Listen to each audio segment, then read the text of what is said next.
I'm just using up all my scrap metal here in the garage, and this is what I'm gonna use, a 3/4 inch thick bar that I drilled it and put some threading on there.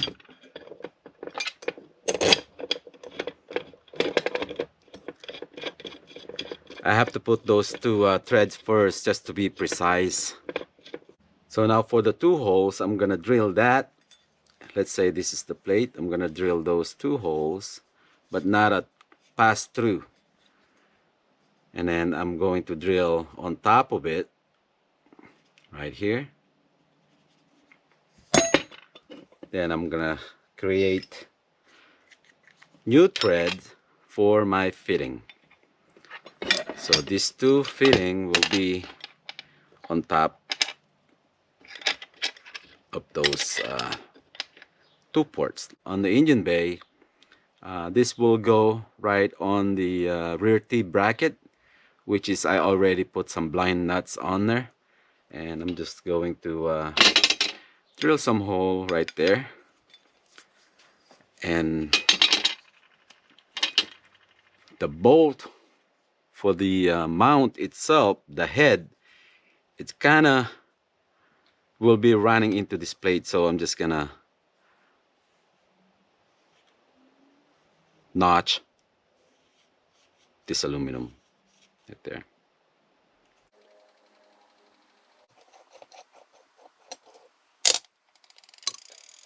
There. I'm just gonna locate the center if I can.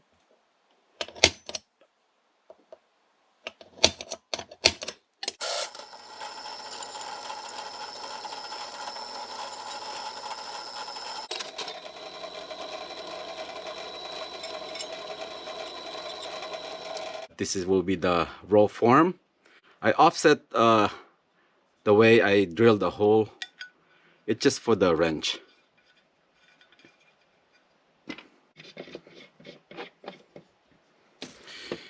Right there.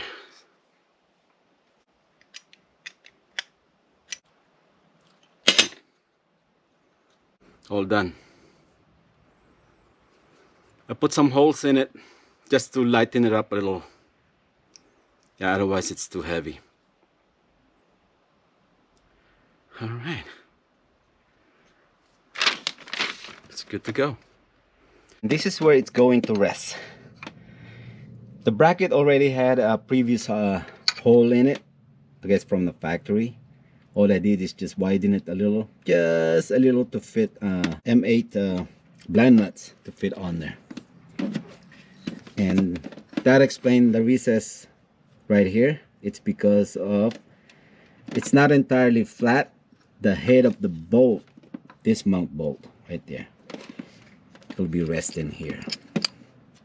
That's why I made a recess right here. And at the same time, it also acts as a what do you call it? Weight reduction.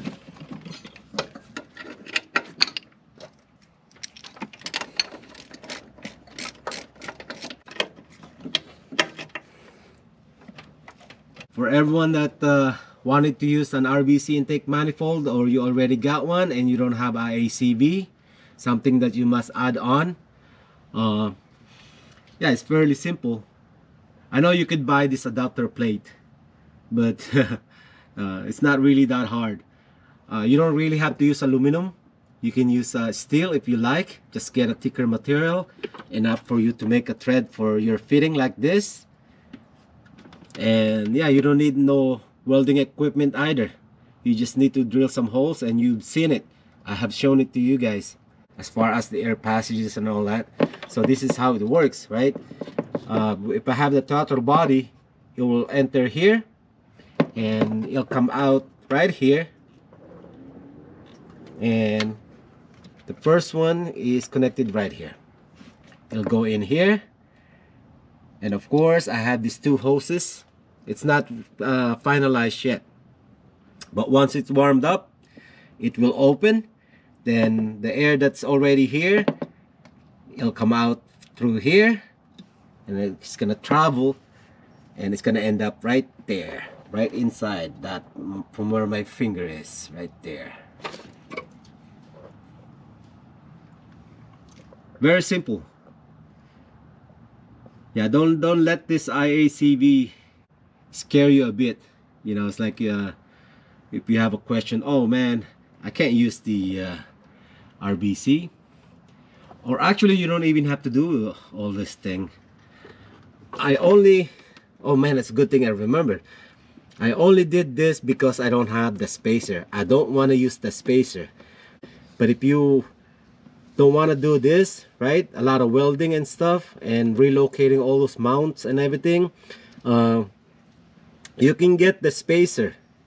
Just get the cheapest spacer you could get, and same thing, just put some holes in it, just like how I did here.